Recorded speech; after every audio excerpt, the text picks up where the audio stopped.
ओम नमः शिवाय। राधे राधे। आइए सुनते हैं भगवान शिव की अमर कहानी। अगर भगवान शिव ने यह कहानी ना सुनाई होती तो अमरनाथ गुफा ना होती। माँ पार्वती ने भगवान शिव से एक सवाल पूछा, जिसके बाद भोलेनाथ ने एक कहानी सुनाई और अमर हो गया कबूतर का जोड़ा। अमरनाथ धाम हिंदू श्रद्धालुओं के लिए बहुत महत्व रखता है। जम्मू कश्मीर की वादियों में स्थित अमरनाथ धाम जाने के लिए भगवान शिव के भक्त साल भर इंतजार करते हैं। चार धाम की तरह भक्तगण इस पूजनीय यात्रा को जीवन में एक बार करने की इच्छा अवश्य रखते हैं।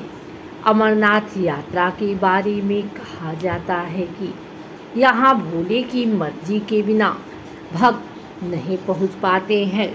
जिसे भगवान शिव बुलाना चाहते हैं वही उनका दर्शन कर पाते हैं।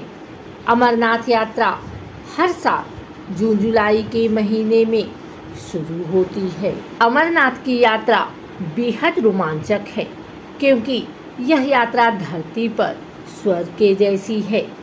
हिमालय की गोदी में स्थित अमरनाथ हिंदुओं का सबसे ज़्यादा आस्था वाला पवित्र तीर्थ स्थल है। अमरनाथ की खासियत पवित्र गुफा में बर्फ से शिवलिंग का बनना है।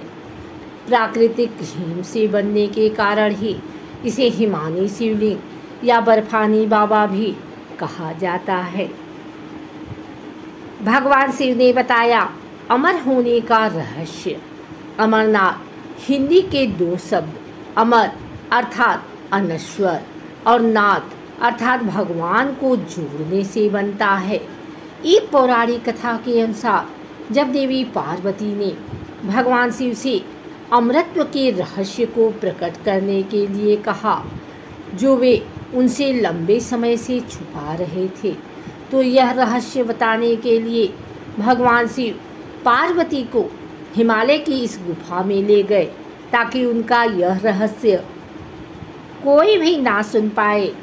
और यही भगवान शिव ने देवी पार्वती को अमरत्व का रहस्य बताया।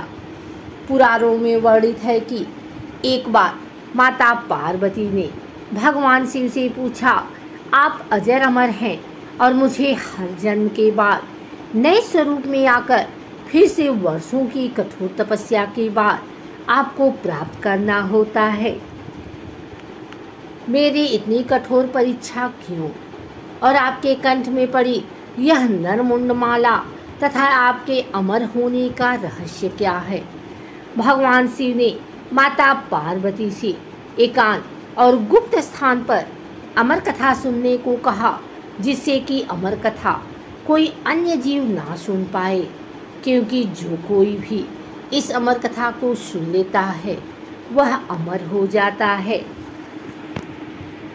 पुराणों के मुताबिक शिव ने पार्वती को इसी परम पावन अमरनाथ की गुफा में अपनी साधना की अमर कथा सुनाई थी, जिसे हम अमरत्व कहते हैं। भगवान भोलेनाथ ने अपनी सवारी नंदी को पहलगाम पर छोड़ दिया, जटाओं से चंद्रमा को चंदरबाड़ी में अलग कर दिया और गंगा जी को पंचतड़ी में तथा कंठाभूषण सर्पों को शीशनाग पर छोड़ दिया। इस प्रकार इस पड़ाव का नाम शीशनाग पड़ा। अगला पड़ाव गणेश पड़ता है।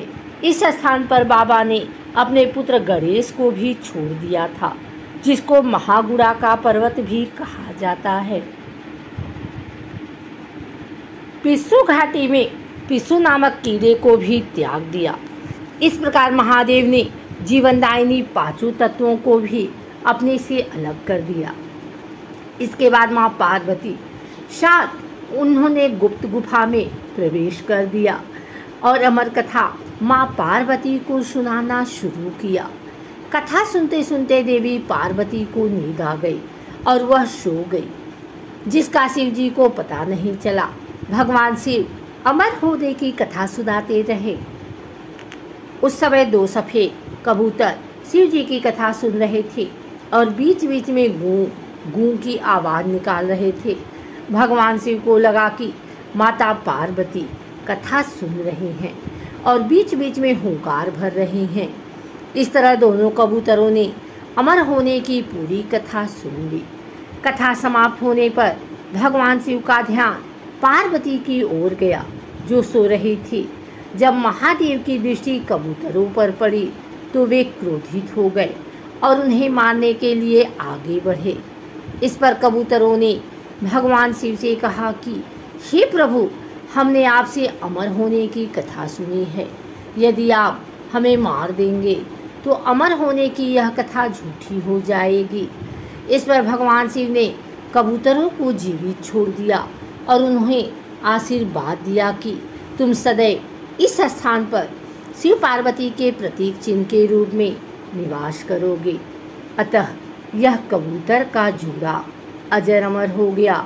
ऐसा कहते हैं आज भी इन दोनों कबूतरों का दर्शन भक्तों को यहाँ प्राप्त होते हैं और इस तरह से यहाँ गुफा अमर कथा की साक्षी हो गई और इसका नाम अमरनाथ गुफा के नाम से प्रसिद्ध हो गया। अगर आपको हमारी वीडियो अच्छी लगी हो तो इसे लाइक करें, कमेंट करें, शेयर करें। हमारे चैनल को सब्सक्राइब करके बेल नोटिफिकेशन ऑल पर सेट कर लें ताकि आगे आने वाली वीडियो सबसे पहले आप तक पहुंच सके। धन्यवाद।